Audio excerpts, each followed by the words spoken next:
belajar. Tadi siang kalian belajar penjas ya? Iya Bu, udah bawa keringat ke semua badanku Bu. Tak apa, ini mungkin pelajaran terakhir ya. Gak apa-apa, ibu masih maklumin.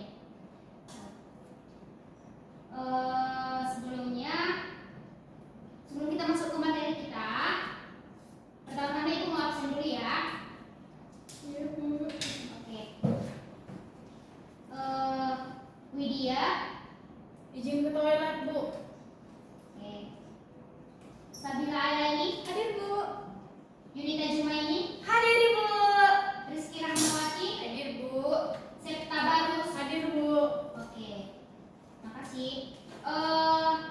Sebelumnya di sini kita kan udah mau belajar nih. Tapi ibu mau minta ke salah satu anak-anak ibu untuk memimpin doa agar pembelajaran kita berjalan dengan baik dan lancar. Mungkin untuk Yunita Jumaini boleh memimpin doa. Baik, sebelum memulai pelajaran kita hari ini ada baiknya kita berdoa sesuai agama dan kepercayaan masing-masing. Berdoa dimulai. Berdoa selesai. Oke, sembari ibu menyiapkan PPT-nya, di sini ibu mau bertanya. Minggu kemarin kan kita sudah bahas nih tentang materi sistem pencernaan. Nah, pada materi kali ini kita akan membahas tentang enzim.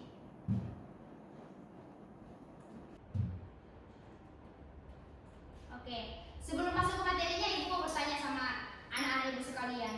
Kira-kira sekarang ini kita kan sudah belajar nih tentang sistem pencernaan pada minggu kemarin. Nah, coba sekarang kita mengingat kembali pada pembelajaran materi sistem pencernaan itu, kita dapat mengetahui bahwa fungsi utama dari sistem pencernaan itu ialah mengubah molekul besar yang tidak larut air menjadi molekul yang lebih kecil, menjadi molekul yang larut air. Nah, pada proses itu apa yang membantu proses pencernaan itu bisa terjadi? Kira-kira ada yang bisa menjawab nggak? Ibu. Aduh, pada semangat nih. Di sini ibu mau bikin siapa yang lebih cepat ya? Yang bisa menjawabnya? 1, 2, 3. Septa. Karena tadi udah terlihat bahwa judul materi yang akan disampaikan adalah enzim, kemungkinan besarnya jawaban dari pertanyaan yang membantu proses pencernaan itu adalah enzim Bu. Ya, beri aplaus kepada Septa. Oke, benar yang dikatakan oleh Septa itu bahwa dalam sistem pencernaan itu dibantu oleh enzim. Seperti yang kita ketahui dalam sistem pencernaan itu yang utama pada mulut dia. Di dalam mulut itu kan ada enzim katalase, di mana itu akan membantu mengubah molekul makanan itu menjadi materi-materi yang lebih kecil supaya dia terlarut dalam air nantinya. Baik, kita lanjut. Pertama-tama kita harus mengetahui apa sih itu enzim. Kira-kira dari gambaran kita yang tadi ada nggak yang udah terbayang dengan apa pengertian enzim itu? Apa ya? Apa Rizky? Rizky, kamu tahu nggak? Enggak. Oke. Sampai tahu nggak? Nggak tahu. Nah, Nggak tahu. jadi pertama-tama kita harus tahu dulu terminologinya dari enzim itu. Kata enzim ini berasal dari bahasa Yunani yang yaitu dari kata en yang berarti dalam dan zyme yang berarti ragi. Jadi dapat dikatakan enzim itu merupakan ragi. Selanjutnya itu enzim merupakan biokatalisator organik yang dihasilkan organisme hidup di dalam protoplasma yang terdiri dari atas protein atau suatu senyawa yang berikatan dengan protein. Tidak lazim pula enzim itu dikatakan sebagai biomolekul yang memiliki fungsi sebagai katalis yang ada pada suatu reaksi kimia. Oke, tadi kan sudah dikatakan enzim itu merupakan biokatalisator. Jadi enzim ini hanya dapat mengubah kecepatan reaksi dengan cara menurunkan energinya. Sampai sini paham? Paham Bu. Oke, kita lanjut. Nah, di sini terdapat beberapa komponen dari enzim itu. Di mana enzim itu mempunyai 3 komponen penyusun di dalamnya yang dimulai dari apoenzim, kofaktor, dan gugus prostetik. Untuk strukturnya Ibu bakalan tunjukkan pada PPT Ibu. Nah, di sini kalian lihat bahwa kofaktor itu berada pada bagian ujung yang berbentuk bundaran bulat. Yang kedua itu koenzim merupakan bagian yang menunjuk seperti ini. Nih, dan koenzim itu merupakan ini bagian badannya, dan sisi katalisnya itu menjadi ini. Oke, kita udah tahu kalau strukturnya itu ada, tapi kita belum tahu apa sih dari kata enzim, apoenzim, kofaktornya. Jadi di sini yang pertama itu Ibu bakal membahas tentang apoenzim. Apoenzim ini merupakan bagian dari enzim aktif yang mana tersusun dari atas protein yang bersifat mudah berubah terhadap faktor lingkungannya yang ada di sekitarnya. Jadi dapat kita ketahui itu sifatnya mudah berubah. Yang kedua itu kofaktor. Nah, kofaktor ini merupakan bagian dari komponen protein yang ada di dalam enzim itu, yaitu berupa ion anorganik atau aktivator berupa logam yang memiliki ikatan lemah dengan enzim Fe atau besi, Ca atau karbon, Mn itu siapa yang tahu? Coba Rizky. Apa Rizky? Ya betul. Kasih aplaus dulu. Selanjutnya itu Zn atau zinc, K atau Karbon. kalsium. Ya. Selanjutnya itu CO atau Karbon. selanjutnya itu ion klorida dan ion kalsium. Nah, setelah kita mengetahui bagian dari kofaktornya, kita lanjut kepada gugus prostetiknya. Nah, gugus prostetik ini merupakan sebuah senyawa organik yang memiliki ikatan kuat dengan enzim, di mana flavin adenin dinukleoid itu ataupun disebut dengan FAD, heme dan biotin merupakan bagian dari gugus prostetik yang memiliki kandungan zat besi dan berperan untuk memberikan kekuatan ekstra pada enzim terlebih kepada katalase, sitokrom oksidase dan peroksin. Selanjutnya itu sifat-sifat enzim. Dapat kita ketahui bahwa sifat-sifat enzim itu ada beberapa. Yang pertama itu sebagai katalisator. Tadi dikatakan bahwa enzim itu merupakan katalisator, yang dimana itu akan melakukan dari zat yang tak larut menjadi larut. Selanjutnya itu enzim bekerja secara selektif dan spesifik. Artinya di sini enzim itu bakalan bekerja secara efektif dan selektif, di mana akan terstruktur. Selanjutnya itu enzim sebagai protein. Dapat pula dikatakan enzim itu menjadi protein, namun tidak protein. Enzim itu memiliki sifat bolak-balik. Artinya di sini sifat bolak-balik itu di mana bagian substrat bisa menjadi. Nah, di sini kita masuk kepada klasifikasi enzim. Sebelumnya Ibu mesti tahu kepada anak-anak Ibu sekalian bahwa biasanya enzim itu akan berakhiran dengan kata AC. Segala sesuatunya itu yang berarti kata AC itu adalah enzim. Yang pertama itu hidrolase. Hidrolase ini merupakan enzim yang dapat melakukan penguraian terhadap suatu zat dengan adanya bantuan air.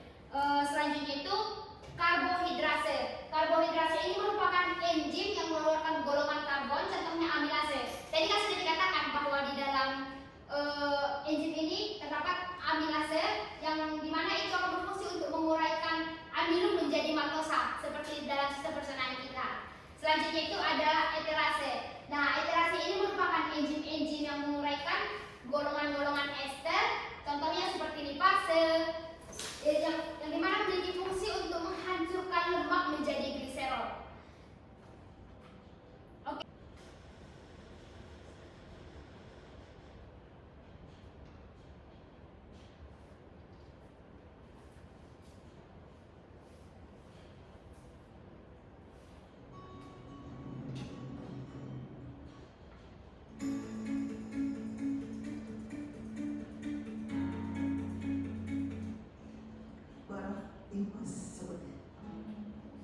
Disimak ya, baik-baik.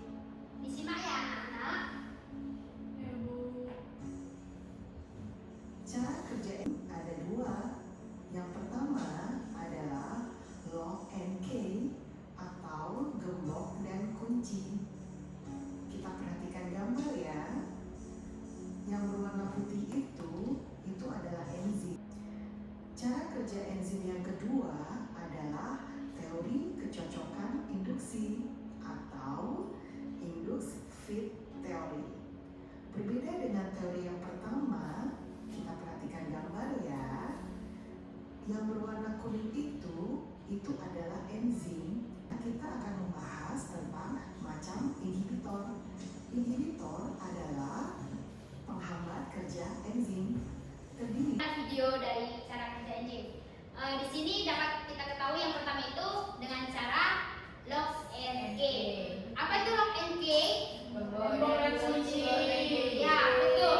Jadi cara kerjanya itu gembok dan kunci, di mana ini akan membuat menjadi enzim itu bakalan bekerja menjadi secara spesifik. Selanjutnya itu kita akan mempelajari tentang pengaruh. Apa sih yang menjadi pengaruh dalam kerja enzim? Nah, faktor yang mempengaruhi kerja enzim itu ada beberapanya. Salah satunya itu temperatur atau suhu. Nah, umumnya enzim ini bekerja pada suhu yang optimum. Jadi, apabila suhu turun, maka aktivitas dari enzim itu terhenti. Tetapi enzim itu tidak akan rusak. Selanjutnya itu, apabila suhu dalam keadaan tinggi, aktivitas menurun, aktivitas dari kerja enzim itu akan menurun dan enzim menjadi rusak. Yang kedua itu pH. Nah, pH ini merupakan satu keasaman. Jadi perubahan pH dapat mengakibatkan membalikkan kegiatan enzim, yaitu mengubah hasil akhir menjadi substrat. Selanjutnya itu faktor yang mempengaruhi kerja enzim. Yang ketiga ialah faktor konsentrasi dan substrat. Seperti yang kita ketahui bahwa enzim ini terdiri dari enzim dan substratnya. Jadi agar enzim itu bereaksi berjalan dengan baik, maka perbandingan antara enzim dan substrat itu harus sesuai dengan konsentrasinya. Oke, mungkin untuk materinya Ibu sampaikan sampai pada faktor yang mempengaruhi kerja enzim. Selanjutnya dari materi ini kira-kira anak-anak Ibu sudah paham belum? Sejauh ini bagaimana klasifikasi dari enzim, faktor-faktor yang mempengaruhi kerja enzim, pengertian enzim serta cara kerja enzim. Udah Bu. Nah, berhubung karena anak-anak Ibu sudah paham, di sini Ibu mau membentuk kelompok untuk mengerjakan soal berupa LKPD sebagai bentuk memastikan bahwa kalian itu benar-benar paham pada materi yang telah Ibu sampaikan. Di sini Ibu mohon kepada anak-anak Ibu membagi dalam 2 kelompok. Ibu memberi kebebasan kepada kalian. Bu, aku sama Rizky aja, Bu. Oke. Yaudah Bu, aku sama Sabila Bu. Soalnya saya malas, Bu. Aku juga sebenarnya Bu. Malas, Bu. Anak-anak Ibu udah boleh gitu ya. Mungkin saat ini Ibu maklumi. Kalian mengerjakan soal ini. Terima kasih, Bu. Nah, untuk LKPD ini kalian ya, Saya ini, Bu. iya, betul. Sesuai sama soal yang Ibu bagikan.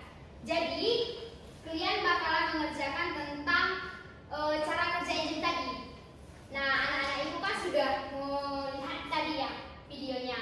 Nah, untuk itu kalian dapat menjawabnya lagi di bagian sini untuk soal yang nomor 2-nya. Nah, Kenapa Bu?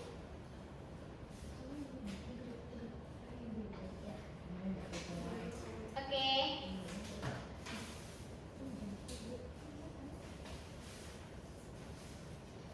Nanti anak-anak Ibu beri kebebasan untuk membuka handphonenya, namun digunakan secara efektif ya, dan benar-benar untuk mengerjakan soalnya.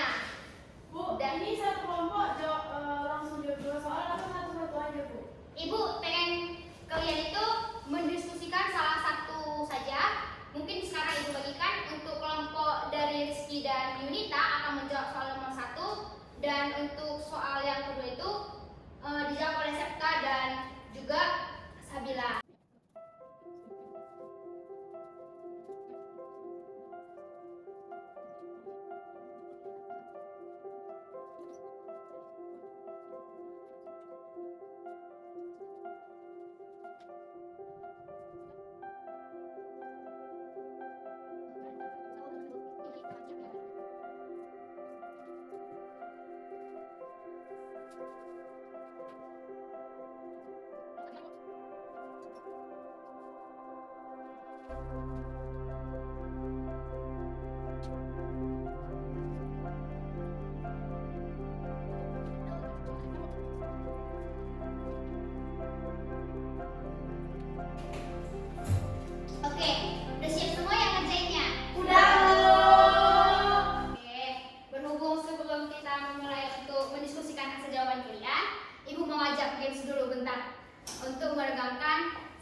Dilihat boleh menghadap kiri. Kiri. Oke. Jadi, misal ibu bilang quick, mungkin ibu minta ke depan. Nah, jadi jika ibu bilang gerimis, kayak gini, gerimis. Coba, buat temannya, gerimis. Oke, hujan, gini. Petir, gini. Oke, Bisa mulai. oke. Biar gak tegang-tegang. Oke, Wiwi mungkin boleh balik ke tempat. Udah siap? Siap, Ibu. Hadap kiri. Oke. Gerimis. Hujan. Gerimis. Hujan. Ayo. Hujan. Hujan. Hujan, Gerimis. gerimis, Hujan. hujan. Petir. Oke. Oke. Semuanya udah pada semangat nih ya. Udah hilang ketegangannya. Lanjut lagi. Kita membahas tentang LKPD-nya. Dari kelompok 1 ibu minta perwakilan 1 orang untuk maju, dan dari kelompok 2 juga ibu mau minta 1 orang perwakilannya untuk maju. Ibu, ini perwakilan aja atau keduanya Bu yang maju Bu? Ibu minta perwakilan saja. Mau Nanti aja yang Ki, bakal- sama aja Ki. Kayaknya kamu lebih masuk deh Ki. Oke, Rizky mungkin boleh masuk, maju. Untuk kelompok Leni dan Septa, siapa yang maju? Baik, Ibu. Oke, Leni boleh maju.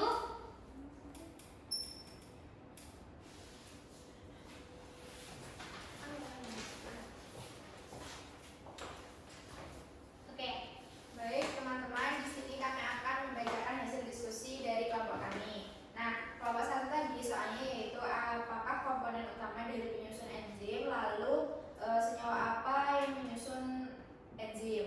Oke, yang pertama itu ada komponen enzim. Komponen enzim itu terdiri dari yang pertama itu ada kofaktor, kemudian sisi aktif, koenzim dan akoenzim. Sedangkan senyawa yang menyusun enzim itu sendiri adalah haloenzim. Haloenzim itu sendiri terdiri dari akoenzim dan koenzim. oke. Untuk kasih aplaus kepada kelompok Rizky. Semangat Rizky. Oke, sangat semangat ya. Untuk kelompok Septa, perwakilan dari Sabila boleh dipresentasikan. Baiklah, pertanyaan dari kelompok kami yaitu jelaskan 2 teori pada enzim. Yang pertama itu teori gembok dan kunci. Enzim akan berhubungan dengan substrat dengan bentuk yang serupa pada sistem sisi aktif enzim. Cara kerja ini digambarkan sebagai sebuah kunci yang bisa membuka sebuah substrat digambarkan gembok. Nah, kemudian ada teori ketepatan induksi. Sisi aktif enzim sendiri bersifat fleksibel sehingga bisa berubah bentuk menyesuaikan bentuk substrat. Turunnya batas energi tersebut memungkinkan reaksi kimia itu terjadi pada temperatur yang lebih rendah. Ya, betul. Untuk kelompok Septa dan Lady boleh diberi aplaus.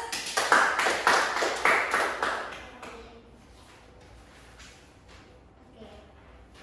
Untuk anak-anak ibu sungguh hebat ya. Untuk Sabila dan juga Rizky mungkin boleh Kami diberi juga, Bu. ya. Kan itu juga jawaban dari kami. Iya, Bu. Iya Bu. Iya, ibu kan tadi bilangnya untuk anak-anak ibu. Oke.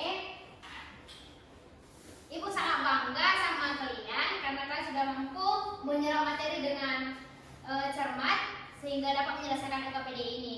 Jadi di sini ada yang ingin membantu ibu untuk memberikan kesimpulan pada materi kali ini. Kayaknya Rizky nih, Bu. Enggak Bu, Septa mungkin Bu.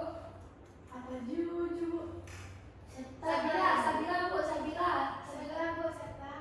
Septa Bu. Oh, jangan apa-apa. Kali ini ibu aja. Oke.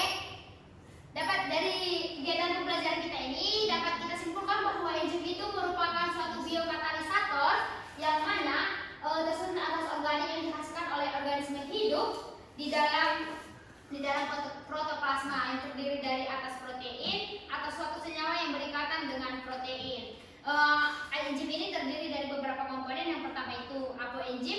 faktor dan gugus prostetik. Selanjutnya itu dapat kita ketahui juga ada beberapa klasifikasinya seperti yang Ibu katakan tadi, seperti pada PPT Ibu dikatakan bahwa terdiri dari hidrolase, karbohidrase, dan esterase. Ingat ya, setiap akhir kata dari ase itu merupakan bagian dari enzim. Oke, mungkin sekian dari materi Ibu. Sebelum kita mengakhiri ini, Ibu mau menyampaikan bahwa ada penugasan berupa beberapa soal untuk penilaian dari hasil pembelajaran kita pada materi enzim kali ini, karena ini merupakan pertemuan terakhir kita pada materi enzim. Jadi Ibu